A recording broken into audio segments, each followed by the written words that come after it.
Chris Cuomo here. Welcome to News Nation. Let's expose the game being played so you can demand better. What is this shutdown drama really about 5 days out? I don't really care about the countdown. I don't believe it happens. Okay? Why? Too much to lose on both sides. And they know everybody hates them right now. Okay? And in fact, it's getting a little scary because that's not just an opinion and a feeling. It's starting to turn into violence. Now, on social media, what's the showdown? Democrats punk Trump as chickening out from making a deal, and millions of poor get screwed to feed the rich. The right says, no, it's the Democrats. This is the Schumer shutdown because he wants the government to use your tax dollars to pay for health care for illegal immigrants and for trans surgery.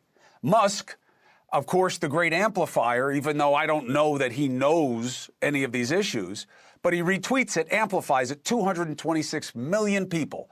J.D. Vance saying this is about paying for illegals and trans surgery, amplifying outrage. I don't know if he cares or if there's any truth to why he's doing this, but we care. For Elon and the social media hellscape, it's not enough to have a battle of ideas led by facts. It's about good versus evil led by feelings. You hate the poor. You love illegals and trans more than real Americans. It's ugly and obvious. So let's break it down. The Democrats want to roll back the cuts that were in the big, beautiful bill to Medicaid and that were sold as work requirements, as if it were about, taking out waste, fraud, and abuse for lazy poor folk, right? I think the Democrats have high ground on this. The work rules are not about lazy people or cutting waste, not by percentage or by inclination of the reality within the policy. It's about people who can barely get by getting even less, and it's the right at its worst. Tax cuts for the rich paid for by the poor in losing services. Now, in many of the states where this is going to have the biggest impact, these are part of Trump's base, okay? So they're rolling the dice here that they can convince these people that what is bad for them is actually good for them. Now, the tricky part in the analysis is actually the Democrats' second ask, extending the Obamacare tax credits. They're going to expire at the end of the year. Trump hasn't touched it yet. Why? Well, despite the right saying that the ACA, Obamacare, sucks and that they have a much better plan, they've never done anything with it. Reliance on it has grown massively. Enrollment has doubled in the last 5 years, and 22 million of those on the ACA, on Obamacare, need the subsidies that are going to expire. And again, these people are MAGA. Nearly 90% of the growth in enrollment came from red states. Huge enrollment, Texas, Mississippi, Louisiana, Georgia, West Virginia. So what about the trans and illegal thing? Factor fugazi. The law clearly states federal Medicaid dollars can't be spent on illegal entrants. So states that give them health care do it with their own money. But do states play it straight and only spend state money? No. States had a loophole where they would get reimbursed by the federal government to pay them reimbursements on emergency situations where they provided health care to undocumented immigrants. Trump's bill rolls that back. The Democrats want the rollback reversed, meaning what? They want states to be able to get the reimbursement when they pay for emergency services for undocumented immigrants. Now, technically, that money, you can say, is using federal dollars to pay for people that the law say aren't supposed to be paid for.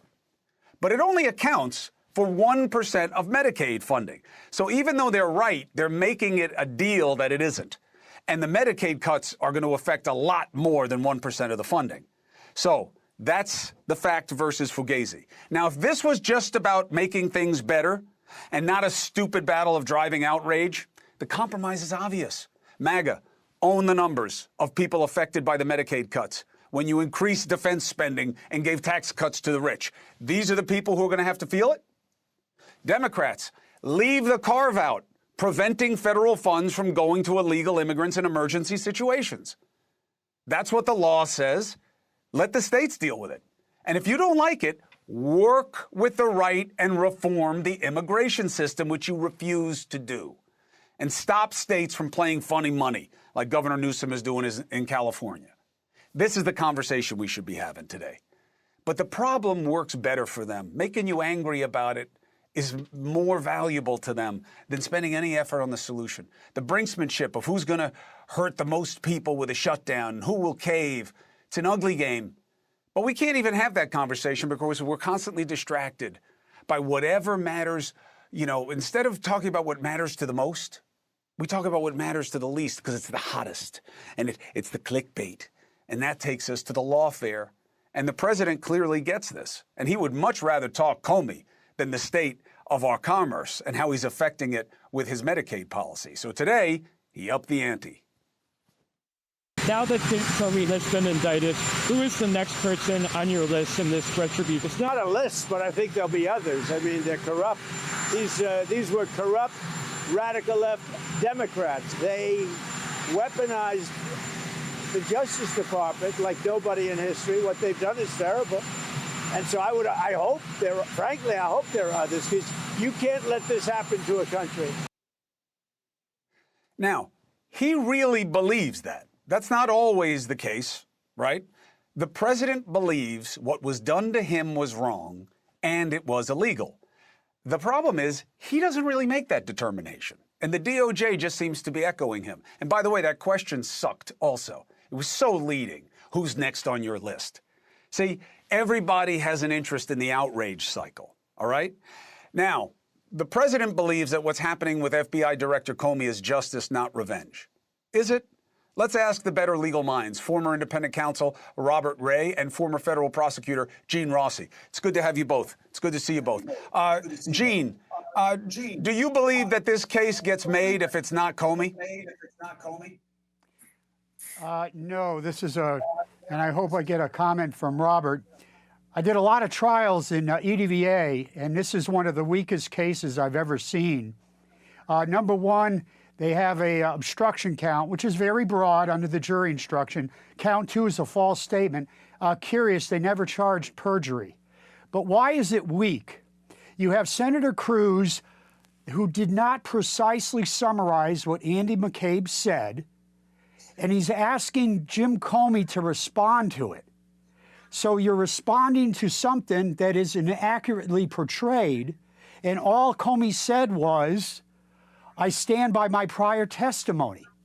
How in the world is that a false statement?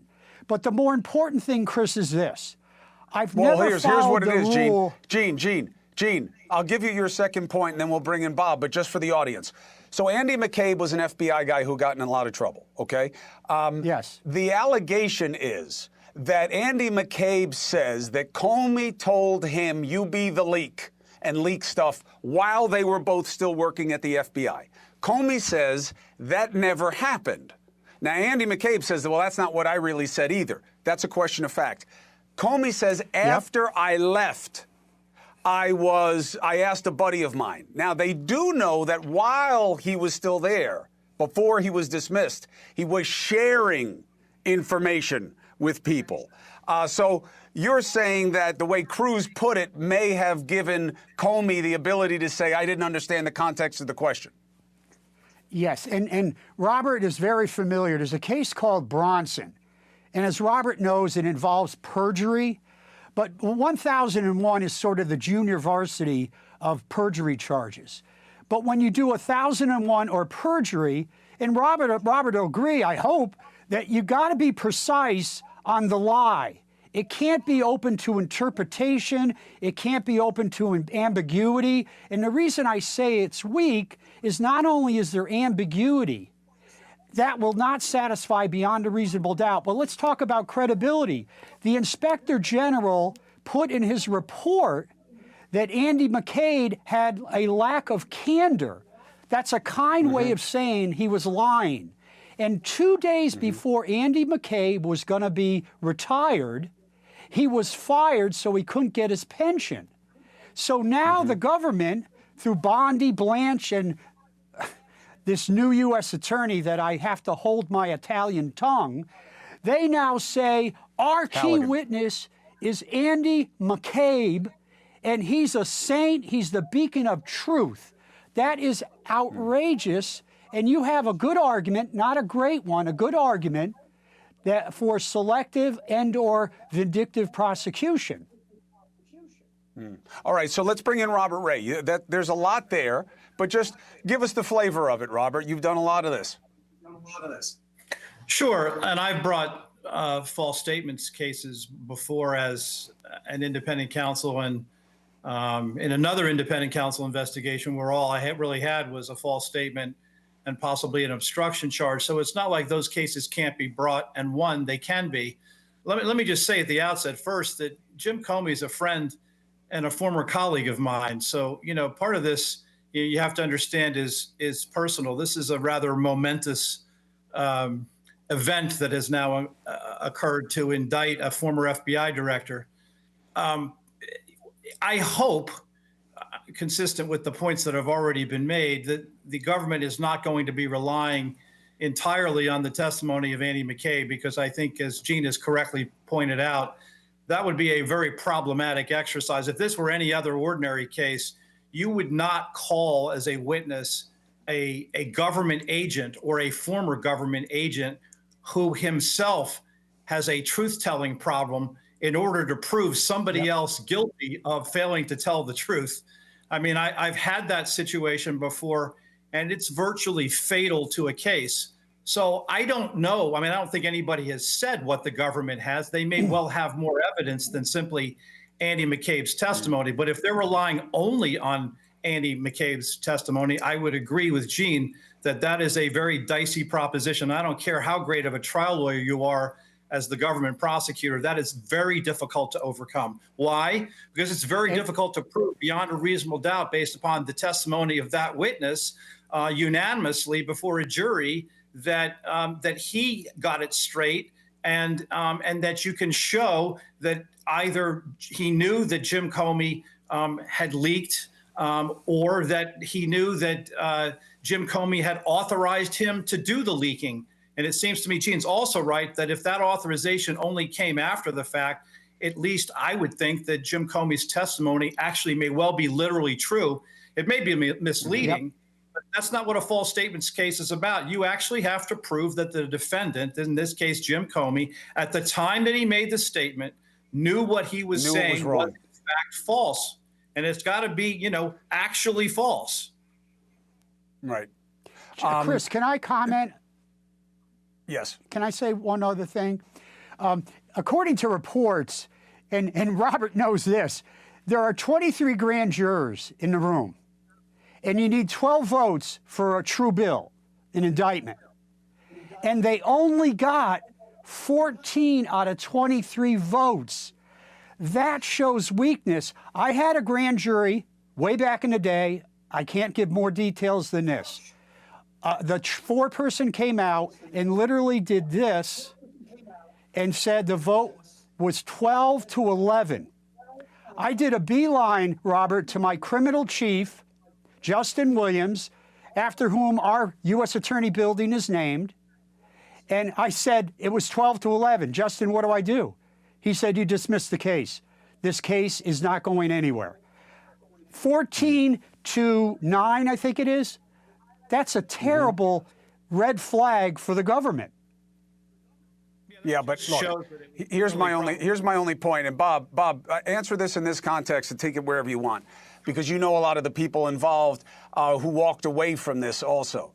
I don't think there's any reason to put any patina on this that isn't obvious. Trump wants this guy punished, and he wants the other people punished, and people who are deep MAGA seem to have no problem with the hypocrisy of doing exactly what they say they oppose, which is weaponizing the justice system because it was done to them. Bob, do you believe people walked away, those veteran prosecutors, because they didn't believe in the case or because they just don't like Trump?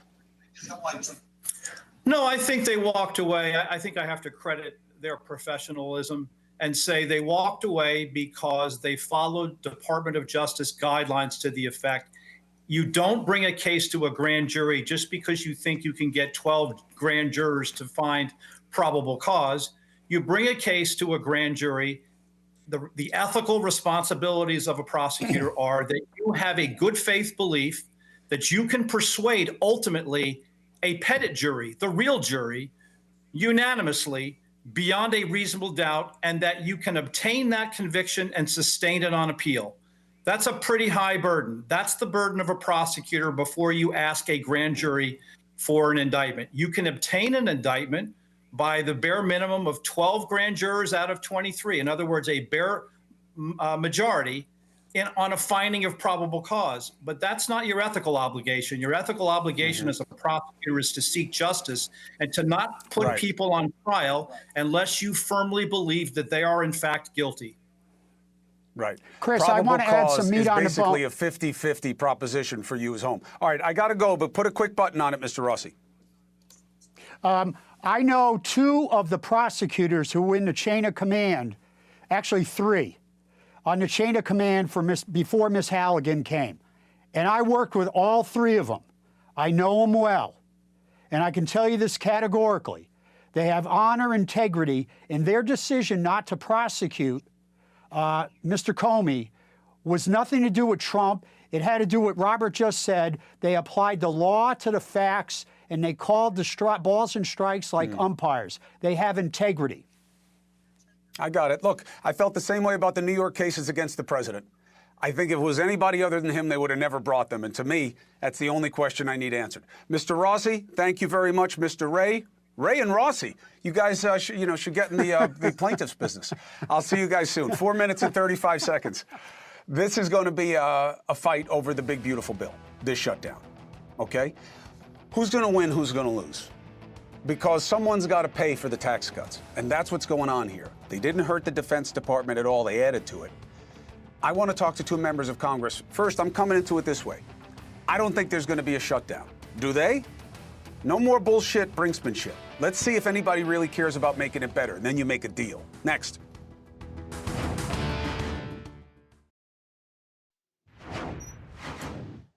"5 days. We're supposed to be doing the countdown. There should be a clock in the corner. I'm not doing it. I don't think it's going to happen. Why? I don't think either side can take any more negativity right now. I think it's actually almost getting to the point of being dangerous. So I want to bring in what we only do here at News Nation, and I think it's the best thing that we do, which is begging members of Congress to come on with members of the other party and discuss a topic. And we got it. Tennessee, Democrat, member of Congress, Steve Cohen. Florida, Republican, member of Congress, Mike Haridopolos. And I am going to unite you guys, okay? Here's how I'm going to unite, okay? By saying this. Is this situation proof that Congress just sucks at its job? And why do you suck at your jobs so suckily that we find ourselves in this situation? I go to you first, Mr. Cohen. Well, first, I'm going to say I'm better than you are in bringing us together. I'm in the most famous Greek restaurant in America, the Rendezvous, in a back office, Charlie Fergus's Rendezvous. But besides that, really? I don't think Congress sucks. I'm not going to demean the group I've been in for 19, 20 years, and I'm proud of my role as a legislator. And we each have individual responsibilities to represent our district and our values. Sometimes we don't get accomplished because of the two-party system. We have differences, and that's to be expected. It's not like it used to be when people got together because they lived in Washington. There are a lot of changes with the media, with social media, with people getting TikToks or ticks or whatever, and clicks and all that stuff. And so some of the people that are most outrageous get more recognition because they get a lot of notoriety. And Agreed. That's not the best way to do it. They're not the best legislators. Agreed. But Mike, this seems like this is not a shutdown type of fight that you have here. This is about how much money goes to the people who are on Medicaid to pay for the tax cuts. And there's got to be a deal here, you know? And why does it have to be about illegals and trans? That's not what it's about. It's about how much money, who's going to pay for the tax cuts. Why not just make the deal instead of all of this? Well, first of all, thanks for having me on again, Chris. Great to see you again, and great to see Sure, my Mike. friend from Tennessee as well. I think what's important here is that we have the opportunity to do what's called the clean CR. During the Biden administration, 13 times Democrats said, let's do a clean CR, and they wanted to move forward. Let's do the same thing. We're getting closer to get all 12 appropriation bills passed.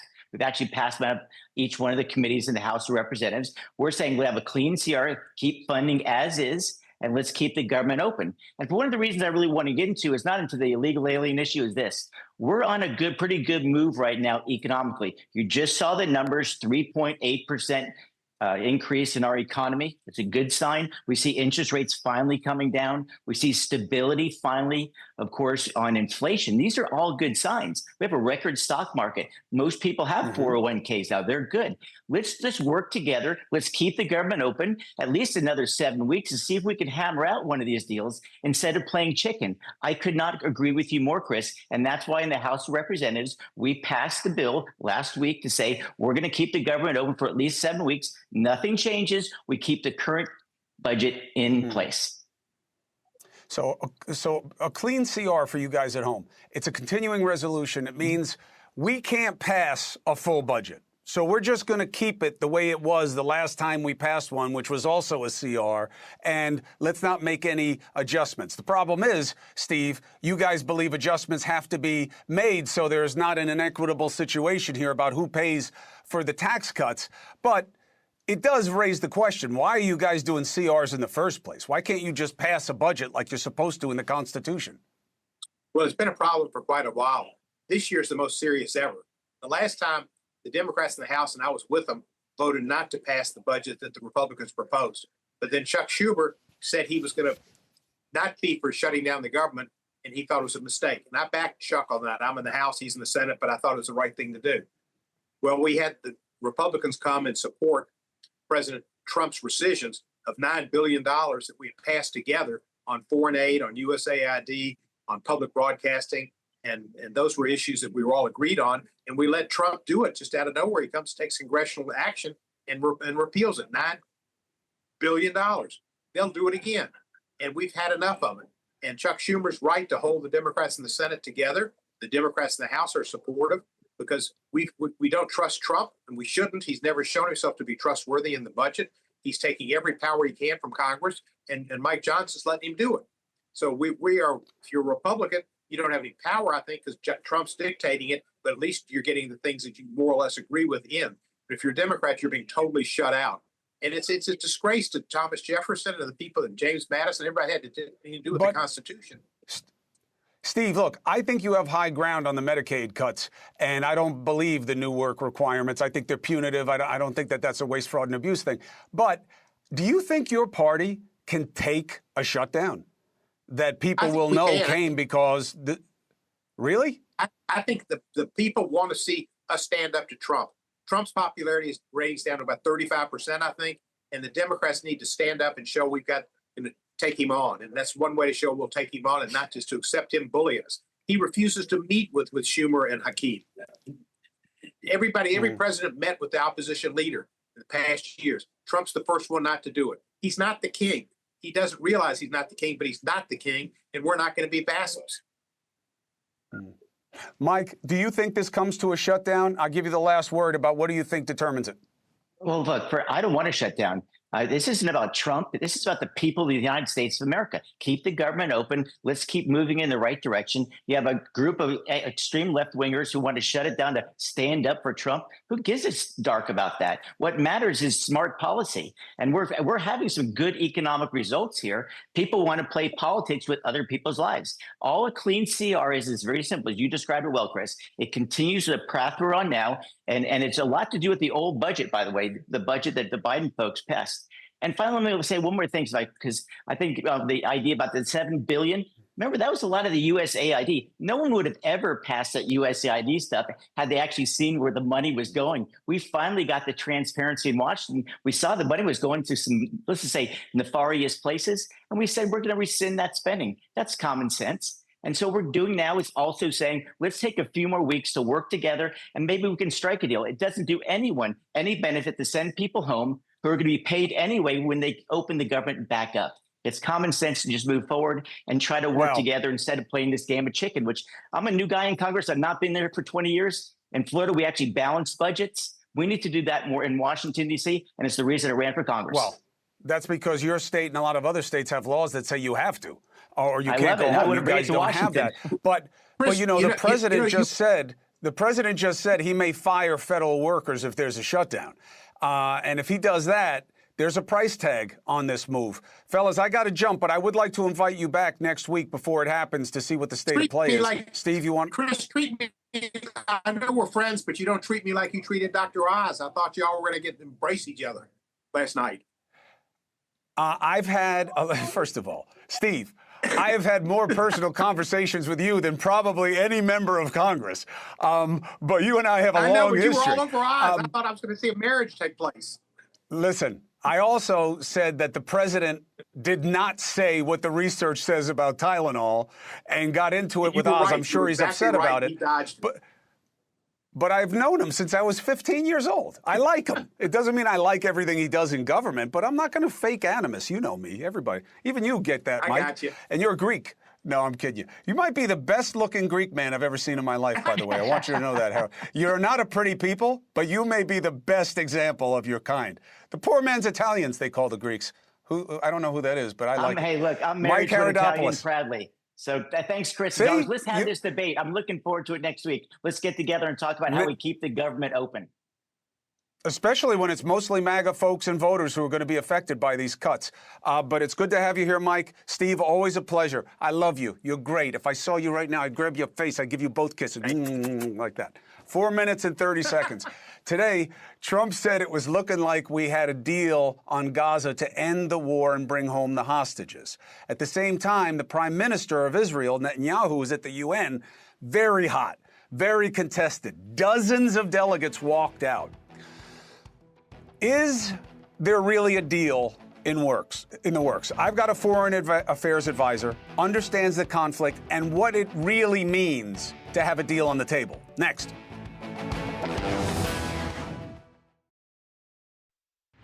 It's looking like we have a deal on Gaza, and we'll let you know. I think it's a deal that will get the hostages back. It's going to be a deal that will end the war. It's going to be a deal it's going to be peace. Not the first time we've heard the president say that a deal is in the works. He hasn't been right in any real way in the past, but that's not it's not his fault, okay? And here's why I say that. My position on Israel is very clear and transparent. I don't see an alternative to the position that Israel has a right to exist. But what I'm saying is I am surprised that President Trump, I was surprised that President Biden, I thought that they were going to run away from this. This is so sticky. It's so fraught.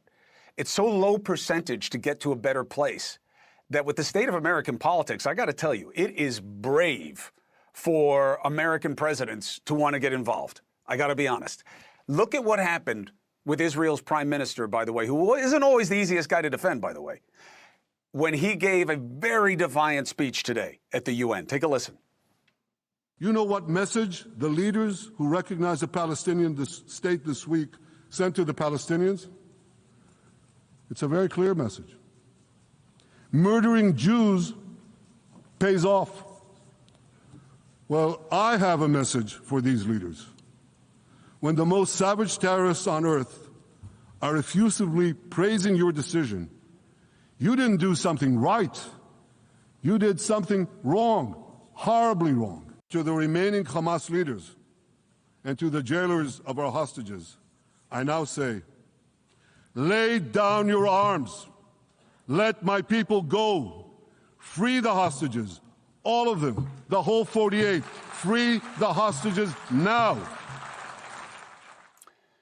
Dozens of delegates walked out before the prime minister even started speaking. So what is the state of play? What is the likelihood of a deal? Let's bring in a foreign policy expert, understands the conflict as well, if not better than anybody, Harley Lippman. Harley, good to have you on the show. Thank you for having me.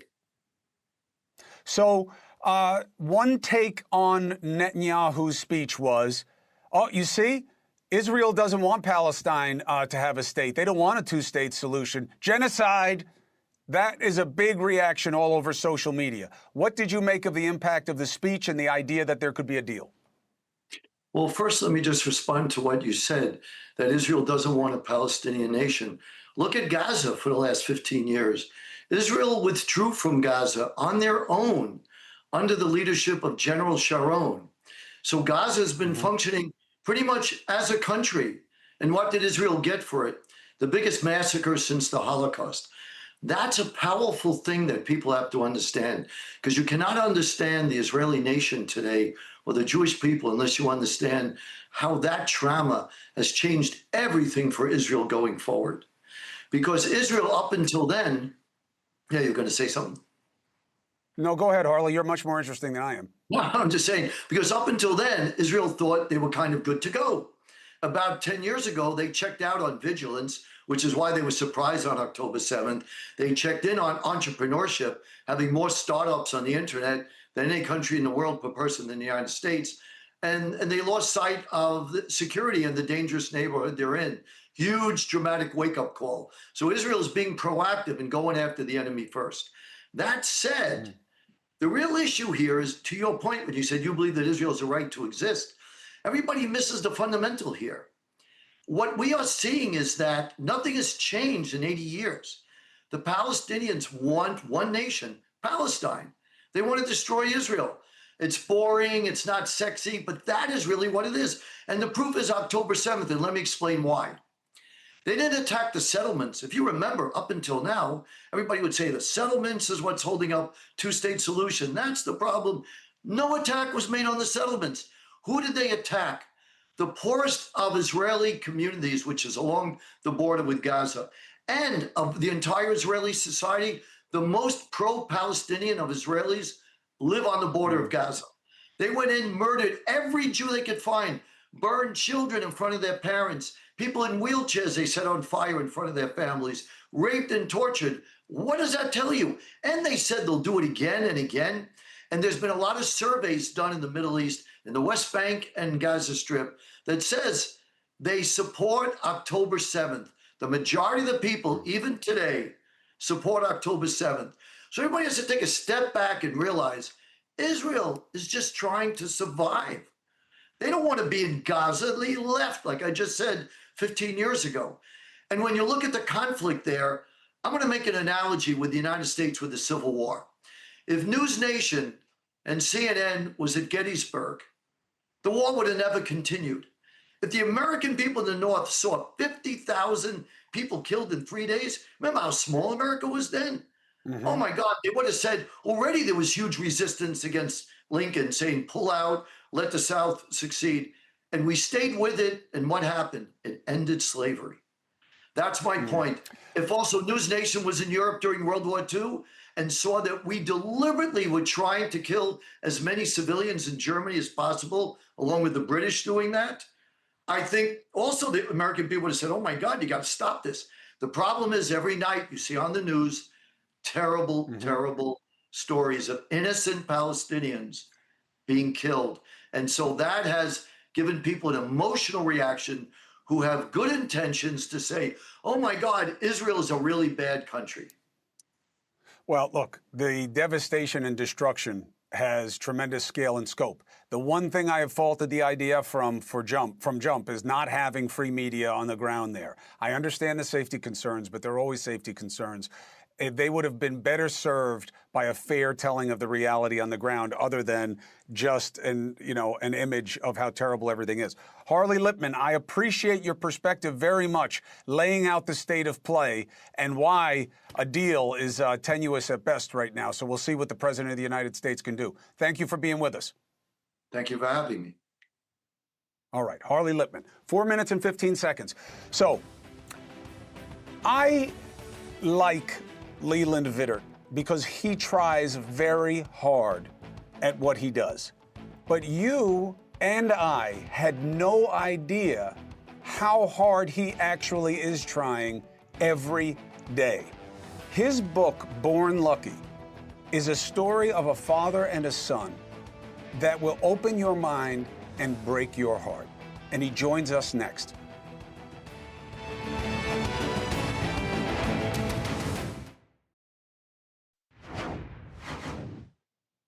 I think my colleague Leland Vittert may be the first person in this business that I can remember writing a book that really wasn't for him. His new book, Born Lucky, the title is a double entendre on an aspect of his birth, but also his situation in life to be born to parents, a father specifically, who had a unique level of dedication to help him with his diagnosis of being autistic as a child. And back then, in the mid-'80s, it wasn't like today. It was something that you had to worry about, that you wanted to keep quiet, and they did. He's got his book out, Born Lucky, A Dedicated Father, A Grateful Son, and My Journey with Autism. And he's got an hour-long special hosted by Bill O'Reilly airing this Sunday. Here's a taste of it. I got bullied so bad in 5th grade, my dad came over, went up to the PE area where there's all the fields, and my dad goes, "Hey, how's Lucky doing?" And the PE coach goes, "I had to put him with the girls. I needed to protect him." Why was it too hard for you to play with the boys? Because I couldn't interact with them. I was like target number one, right? So they would throw balls at me. They were mocking me. They were pushing me around. I didn't know what to say. I didn't know how to have a conversation. I didn't know how to play or laugh. Were you confused about this? Terribly confused and hurt, but I didn't know how to fix it. Leland joins me now. I got to tell you, I'm going to watch the special.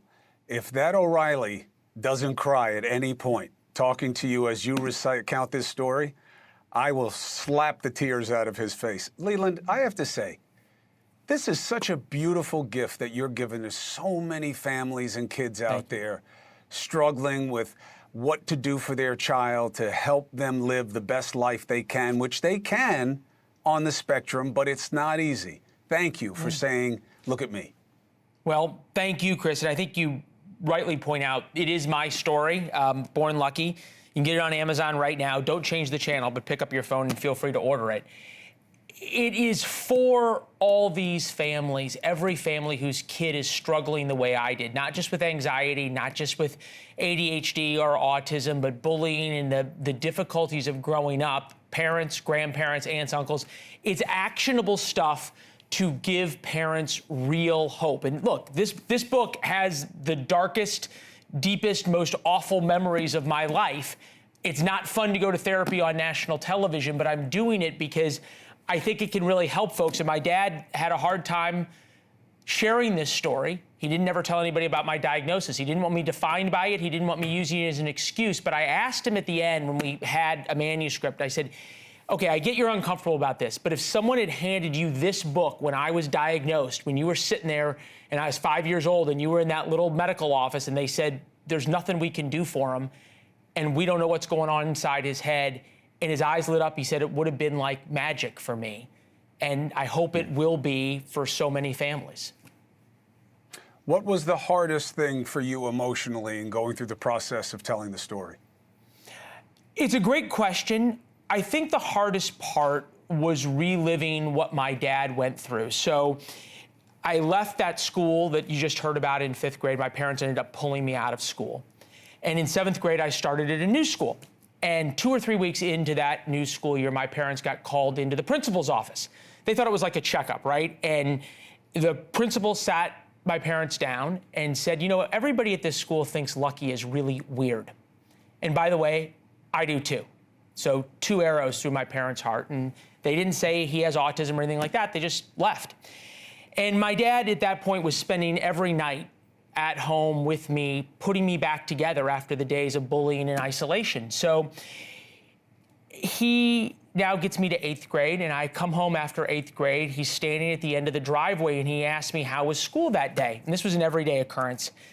And one day was particularly bad. A teacher in art class had decided, I guess I wasn't going to be Picasso, and he said in front of the entire class to me, hey, Vittert, if my dog was as ugly as you, I would shave its ass and make it walk backwards. So obvious response in the class. My dad obviously was hurt for me and upset, but like most days, we went to my room and he sort of put me back together and he promised me that the reasons I was getting bullied now and the character qualities I had were going to make me succeed later in life in the determination and grit that I had.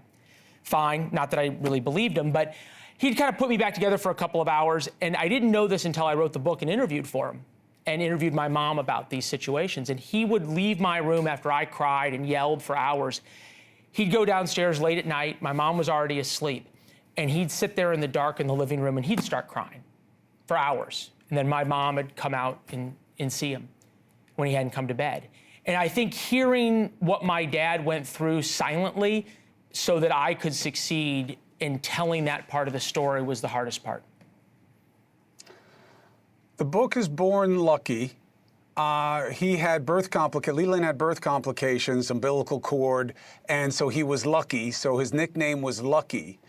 I don't believe in luck. I believe in work and commitment. And I got to tell you, Leland, one, your father's got to be so proud, your mother and father, of where you are at this early stage, and you're a beautiful guy.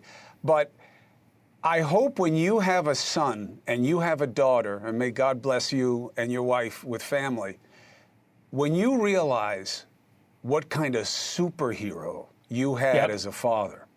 Unquestionably. Are you able to, because you don't know anything else. He's the only dad you've ever had. But how do you do that? How do you make him know how special he is to you? Well, this is the thank you, right? This is the love letter to my dad and the thank you. And I think the thank you, the best possible thank you to him, and I know he's watching right now, he watches you every night, is to help share this story and give hope to other families, right? That are suffering silently as he did, and to tell people you're not alone.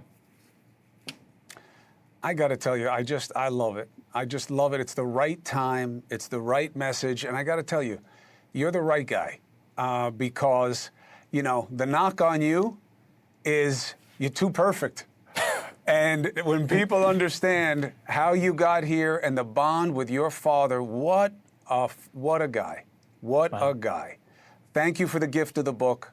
I love being your colleague, and I love being a part of you getting to share this story. Everybody should read it. Thank you. My brother, you will pick up the coverage right after this break. And Mr. Vittert, I wish I could be half the father you are. We'll be right back, or he will. I got to go cry. Thank you for watching. Subscribe below and download our News Nation app right now on your phone, and you will get fact-based, unbiased news for all Americans.